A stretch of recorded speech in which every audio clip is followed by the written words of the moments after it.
दुनिया भर में अनुमानित 3.5 मिलियन टन प्लास्टिक और ठोस कचरा हर साल उत्पन्न होता है, जिसमें से अकेले अमेरिका 250 मिलियन टन कचरे के लिए जिम्मेदार है। इस कचरे का केवल एक छोटा हिस्सा ही सफलतापूर्वक रिसाइकिल किया जाता है।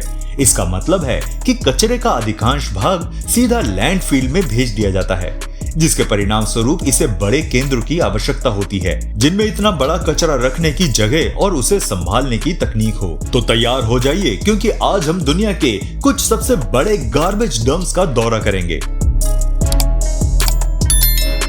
डांडोरा डंप साइट केन्या के नैरोबी शहर में स्थित अफ्रीका के सबसे बड़े कचरा स्थलों में से एक है। यह 1975 में बनाया गया था और आज ये 30 एकड़ से अधिक क्षेत्र में फैला हुआ है। हर दिन यहाँ लगभग 2000 टन कचरा डाला जाता है, जिससे ये क्षेत्र अत्यधिक प्रदूषित हो गया है। यहाँ कचरे से रिसाइकलिंग करने वाले कई लोग रहते हैं और काम करते हैं। वे कचरे में से धातु, प्लास्टिक और अन्य उपयोगी वस्तुएं निकालकर अपनी आजीविका चलाते हैं। हालांकि ये काम स्वास्थ्य के लिए खतरनाक है, क्योंकि डंप साइट से विषैले रसायन और जहरीली गैसें निकलती हैं। डांडोरा डंप साइट पर्यावरणीय संकट का एक बड़ा उदाहरण है। ये दिखाता है कि शहरीकरण और कचरा प्रबंधन में सुधार की कितनी आवश्यकता है। स्थानीय संगठनों और सरकार द्वारा इसे साफ और पुनः विकसित करने का प्रयास किया जा रहा है। ग्वाटेमाला सिटी डंप मध्य अमेरिका के सबसे बड़े कचरा स्थलों में से एक है। ये ग्वाटेमाला सिटी के बीचों बीच स्थित है और हर दिन हजारों टन कचरा यहाँ फेंका जाता है। इस डंप साइट पर हजारों लोग काम करते हैं, जिन्हें स्थानीय भाषा में स्कैवेंजर कहा जाता है। ये लोग कचरे में से प्लास्टिक, धातु और अन्य उपयोगी वस्तुएं निकालते हैं और उन्हें बेचकर अपनी आजीविका चलाते हैं। ये डंप साइट पर्यावरण और स्वास्थ्य के लिए खतरनाक है। यहाँ कचरे से जहरीली गैसें और रसायन निकलते हैं, जो आसपास के इलाकों में वायु और जल प्रदूषण फैलाते हैं।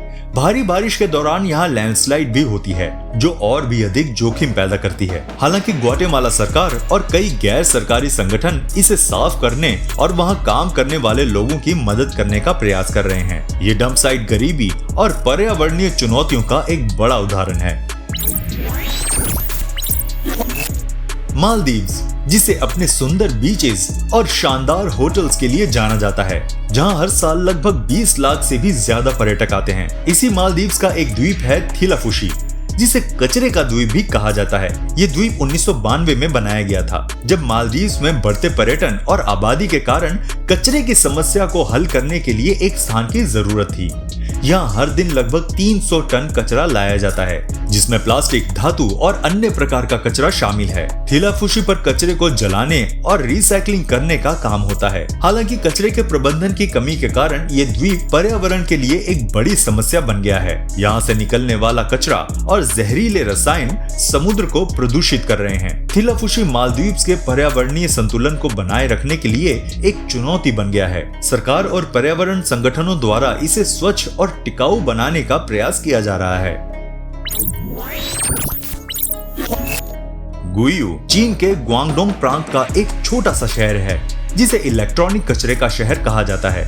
यहाँ दुनिया भर से इस्तेमाल की गई इलेक्ट्रॉनिक वस्तुएं जैसे मोबाइल फोन, कंप्यूटर और टीवी लाई जाती है। गुइयू में कचरे से धातु, प्लास्टिक और अन्य उपयोगी चीजें निकालने के लिए कई छोटे छोटे कारखाने हैं। यहाँ के लोग इन इलेक्ट्रॉनिक वस्तुओं को जलाकर, कुचलकर और रिसाइकलिंग करके अपने जीवन यापन करते हैं। हालांकि इस प्रक्रिया के दौरान निकलने वाली जहरीली गैसें और रसायन पर्यावरण और स्वास्थ्य के लिए खतरनाक हैं। कचरे से निकलने वाले विषैले तत्व आसपास के पानी और हवा को प्रदूषित करते हैं। गुइयू एक बड़ा पर्यावरणीय संकट बन चुका है और यहाँ की स्थिति को सुधारने के लिए कई संगठन और सरकार प्रयास कर रही हैं। देवनार डंपिंग ग्राउंड मुंबई का सबसे बड़ा कचरा डंपिंग स्थल है, जो शहर के पूर्वी इलाके में स्थित है। ये डंपिंग ग्राउंड 1927 में स्थापित हुआ था और यहाँ रोजाना हजारों टन कचरा डाला जाता है। इस डंपिंग ग्राउंड में घरेलू कचरे के अलावा निर्माण सामग्री, प्लास्टिक और अन्य खतरनाक चीजें भी फेंकी जाती हैं। ये क्षेत्र अत्यधिक प्रदूषित है, जिससे आसपास के इलाकों में वायु और जल प्रदूषण की समस्या उत्पन्न हो चुकी है। यहाँ से निकलने वाली जहरीली गैसें और धुआं लोगों के स्वास्थ्य के लिए हानिकारक हैं। इसके अलावा भारी बारिश के दौरान लैंडस्लाइड भी होती है, जो और अधिक खतरा पैदा कर सकती है। देवनार डंपिंग ग्राउंड मुंबई के पर्यावरणीय संकट का बड़ा उदाहरण है। हालांकि सरकार और कुछ गैर सरकारी संगठन इसे स्वच्छ बनाने का प्रयास कर रहे हैं। सुडोक वॉन दक्षिण कोरिया का एक बड़ा कचरा डंपिंग स्थल है जो इंचियोन शहर के पास स्थित है।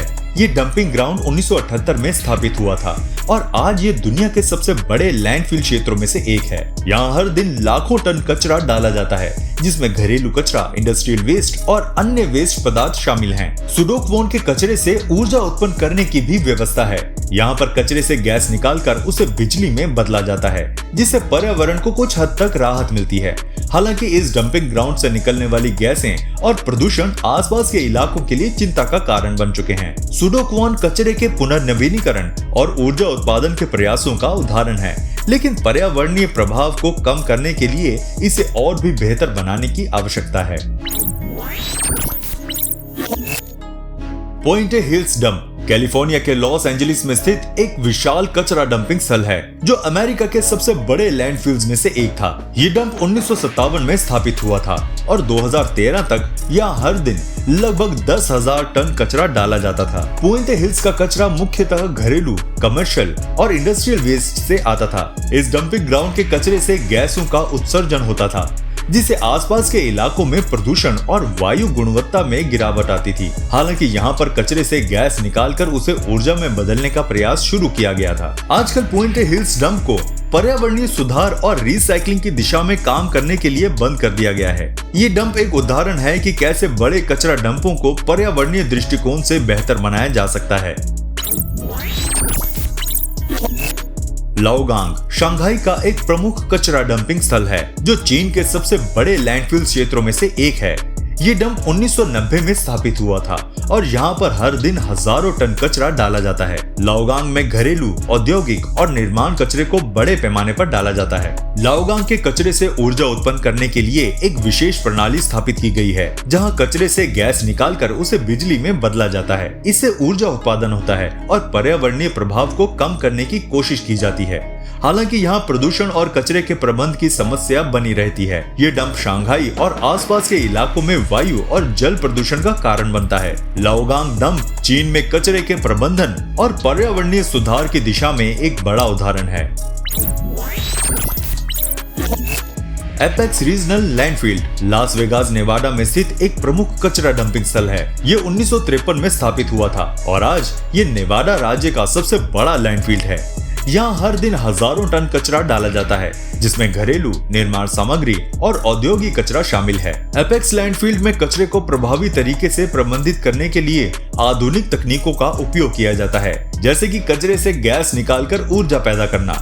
हालांकि इस डंप से निकलने वाली जहरीली गैसें और प्रदूषण आसपास के पर्यावरण को प्रभावित करते हैं। ये डंपिंग स्थल लास वेगास और आसपास के इलाकों के लिए कचरा प्रबंधन की एक बड़ी चुनौती है। हालांकि एपेक्स रीजनल लैंडफील्ड पर निरंतर सुधार और पुनर्नवीनीकरण का प्रयास किया जा रहा है ताकि इसके पर्यावरणीय प्रभाव को कम किया जा सके। The great Pacific garbage patch north Pacific ocean में स्थित एक विशाल कचरे का ढेर है। ये क्षेत्र लगभग 1.6 मिलियन वर्ग किलोमीटर में फैला हुआ है, जो कि भारत के आकार के बराबर है। यहाँ दुनिया भर से प्लास्टिक और अन्य कचरा समुद्र में बहकर जमा हो जाता है। ये कचरा समुद्र की धाराओं द्वारा एक स्थान पर इकट्ठा हो जाता है और यहाँ लाखों टन प्लास्टिक और अन्य वेस्ट मौजूद है। इस कचरे से समुद्र की बायोडायवर्सिटी को खतरा है, क्योंकि ये समुद्री जीवों के लिए खतरनाक हो सकता है। ग्रेट पैसिफिक गार्बेज पैच पर्यावरणीय संकट का एक बड़ा उदाहरण है और इसे साफ करने के लिए वैश्विक स्तर पर कई प्रयास किए जा रहे हैं। ये हमें कचरे के प्रबंधन और प्लास्टिक के उपयोग को कम करने की आवश्यकता को बताता है। आपको हमारी वीडियो कैसी लगी हमें कमेंट करके जरूर बताइएगा, ताकि हम वीडियो में और ज्यादा सुधार कर सकें। और अगर वीडियो पसंद आई हो तो इसे लाइक भी कर दीजिए। मिलते हैं आपसे अगली वीडियो में, तब तक प्लीज अपना बहुत ध्यान रखिएगा।